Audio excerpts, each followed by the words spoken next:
Now, Princess Catherine took centre stage at her first Buckingham Palace Garden Party in 2 years this week, where she was joined by more than 800 guests. But why has one special interaction made the headlines? Yeah, so, I think all eyes are on Kate this week. She was back at Buckingham Palace hosting this garden party. There was over 800 people there, as you said.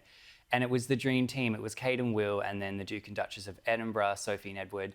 So, just really the core royal family there. They hosted all of these people from across the UK. Some of them, I'm sure were there just to see Kate. I mean, pretty exciting to have the Princess of Wales back in action, but certainly all the headlines were about a very special meeting between Kate and two of the guests, and they were Vicky and Aaron, whose daughter sadly passed away from cancer. Her name was Liz, and we actually spoke about it on this show last year. Her wish before she passed away, she was a photographer, was to capture photos of the Prince and Princess of Wales. So she met Will and Kate last year while she was undergoing her cancer treatment. Unfortunately, she has passed away.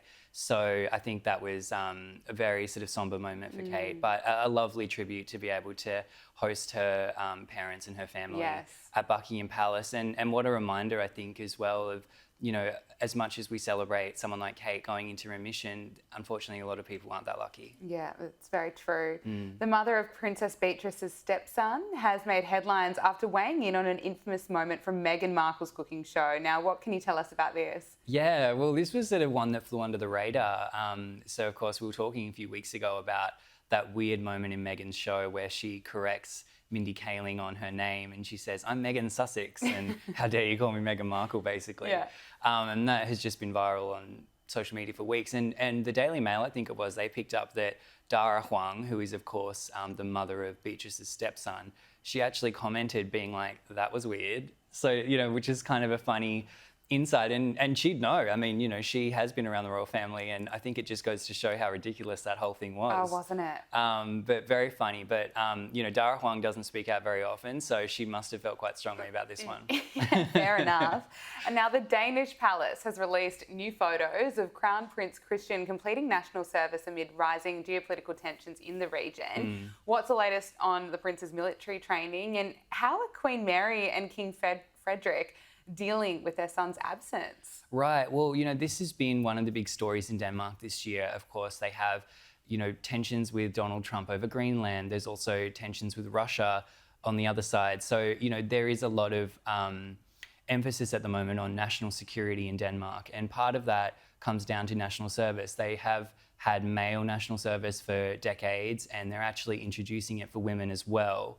Only a few countries do that at the moment, Israel being one of them. So it's a very big topic. And of course, Christian is currently in that time of his life. He is completing national service. He has been living for several months at a very remote military base, undergoing intense sort of military training. And then the palace this week has released some new photos of him doing the training. It was during an exercise, a week-long exercise. They had to march for something like 55 kilometres, surviving off a few hours sleep, very meagre food rations, really kind of sort of simulating what it would be like in wartime. And I think that this is a huge topic in Denmark at the moment. But in terms of the king and queen, I'm sure it's very difficult for them. It's their son. He is the heir to the Danish throne.